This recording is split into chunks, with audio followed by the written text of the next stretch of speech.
In this series of brief teachings for contemplation from The Truth Will Set You Free, I am presenting some very key messages that Swamiji has taught over the decades, and wanted to share these with you as an intermittent series which will remind you to dip again into the book and also to elevate your contemplation practice. Examine whether you have the qualities that are basic to growth: mindfulness, self-observation, non-violence, forbearance. Realize that on the cosmic level, all of you are one. On the worldly level, try to maintain harmony, unity, integrity, and respect for one another. By obstructing another, you block your own growth.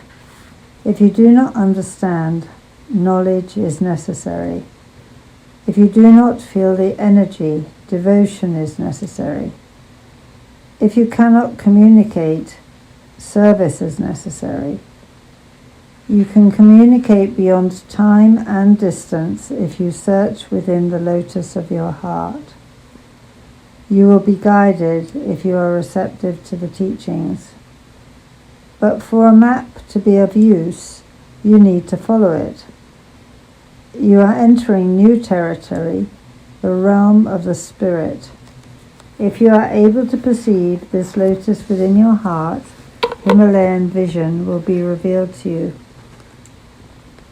There once lived an evil tempered cobra who had developed a nasty habit of biting everyone who chanced his way.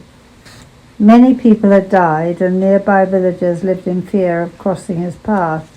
One day a yogi was passing through the woods when the cobra approached him menacingly. "What do you want?" inquired the yogi. "To bite you." "Of course," replied the serpent. "Indeed, have you not done enough harm to others and to yourself already? Don't you realize that one day you'll have to pay for all of your actions?" Having said this, the yogi turned away, ignoring the cobra, and settled himself into meditation. Hours later, when the yogi opened his eyes, the cobra was still there waiting. "Please, holy sir, while you meditated, I have been thinking. I am truly sorry for all the suffering I have caused. Could you help me and tell me how to make up for all my misdeeds?" So the yogi initiated the cobra and told him that although he would indeed have to undergo suffering for his evils of the past, he should stop biting and killing. A year had passed when the yogi returned. He went looking for his unusual disciple, despite convincing rumors that the cobra must surely be dead. Stories were told of the cruel treatment the snake had received from the village boys after they discovered that he would no longer bite. Eventually, the yogi found the cobra in a dreadful condition, emaciated, lame, and covered with sores. "Whatever happened to bring you to this pitiful condition?" he questioned his disciple. The cobra, so purified by his earnest efforts to improve, had almost forgotten the harsh treatment he had suffered at the hands of the boys. He replied that it must be his unaccustomed diet of roots and berries which had made him so weak. Only when the yogi reminded him of the youths did the cobra remember. "Ah, yes, the boys did get a little excited, but then you had told me to be kind." The yogi reflected silently for a minute, then spoke softly to his disciple. "I instructed you not to bite. I didn't say don't hiss." The gentle humor of this story should not let us forget its lesson.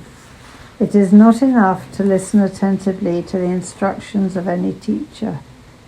A student who really wants to make progress will implement these instructions faithfully and mindfully, not blindly. The teachings of the prophets and saints are always clear and positive. It is their followers who interpret thoughts according to their own state of mind.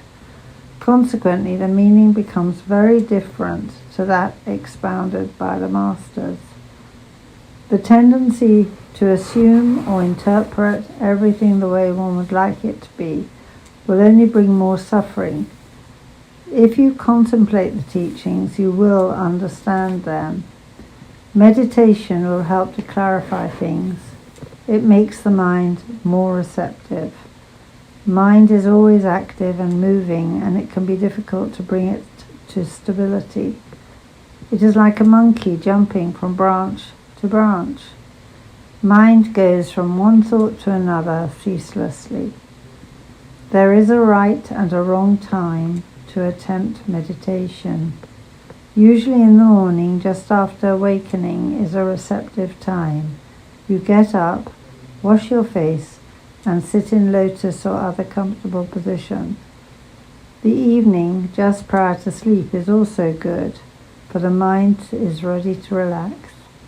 The wrong time is when you are especially agitated, when your mind is disturbed and under the influence of Rajaguna or Tamaguna. Your efforts will be frustrating and fruitless. But when the restless, tired mind is weary of thought and craves silence, that is the time to give it what it wants: rest, quiet, solitude. Then your mind will go effortlessly into the meditative state you have been trying to bring about. Learn to listen to your inner voice. Everything will happen when the time is right. Even samadhi will come. If you have done the preparation, it will be revealed to you. You cannot force growth. That is the great mystery, how creation develops and you along with it. It is essential to maintain balance in body, mind, and soul.